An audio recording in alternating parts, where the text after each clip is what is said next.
I feel you, mom. Ito planning na talaga mag-abroad. Try lang baka sakali pala rin. Parang gusto kong magpa-bangs. Bigla akong napansin itong noo ko.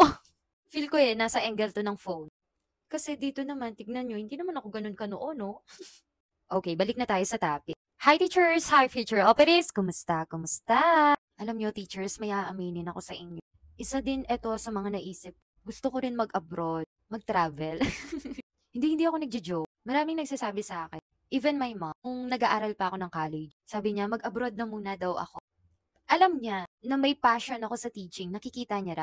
Nakikita niya paano ko daw ka-love yung mga bata. Kasi alam mo yung tipong gusto ko pambili na sila ng school supply nila. Gusto ko nang may paaralin ako. Pero yung totoo, paano mo ibibigay sa iba kung wala ka?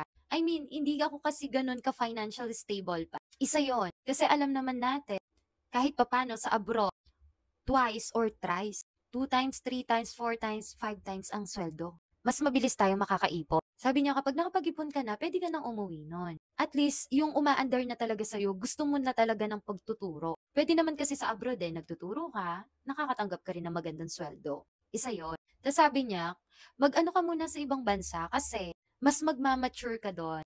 Mas mag-grow ka kasi may iba't ibang kultura kang makikilala at makakasalamu. So sabi niya, mas lalawak daw yung knowledge, yung wisdom pagdating sa mga ganun. Which is totoo. That's why there's nothing wrong to go abroad. Mag-try. Pero aminin natin, ang hirap.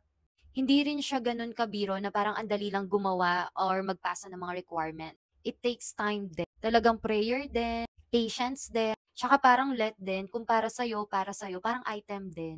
Ako hindi ko ginajudge yung mga nag-iibang bansa. Kundi mas bumibilib pa nga ako sa kanila kasi ang lakas ng loob nila. Yung okay lang mahiwalay sa mga magulang, sa pamilya, para i-pursue yung dream, yung goal nila. And kahit nasa ibang bansa, syempre hindi pa rin naman biro. Kaya yon, both nire-respect ko yung mga teacher na pinipiling magturo sa DepEd, mga pinipiling pumunta ng abroad, and even yung mga teacher na nasa private school. As long as alam naman natin kung ano yung para sa atin. Kasi mahirap pilitin kung hindi pa para sa atin.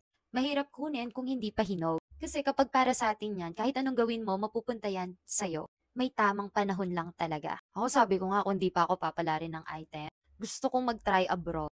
Kaya sa mga nasa abroad dyan, kunin nyo na ako. Char!